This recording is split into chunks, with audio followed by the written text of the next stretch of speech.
इचलकरंजी महापालिकेची प्रथमच निवडणूक होत आहे।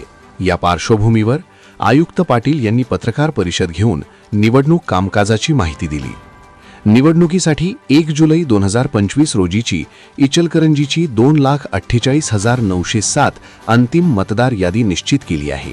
यामध्ये 1,25,672 पुरुष तर 1,23,180 स्त्रिया आणि इतर 55 यांचा समावेश आहे।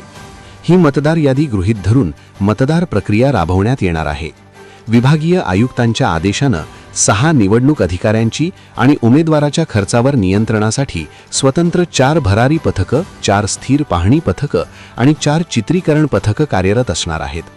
महापालिकेच्या मुख्य कार्यालयातून निवडणुकीचं सर्व कामकाज नियंत्रित केलं जाणार आहे।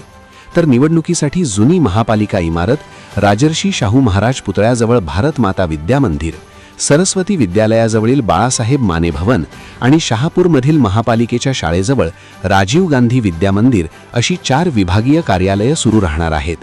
या कार्यालयात त्या प्रभागाप्रमाणे उमेदवारी अर्ज दाखल, छाननी, चिन्हांचं वाटप आणि अंतिम उमेदवारी यादी निश्चित करण्यात येणार आहे। सर्व प्रकारच्या ना हरकत दाखल्यांसाठी एक खिडकी योजना सुरू करण्यात येणार आहे।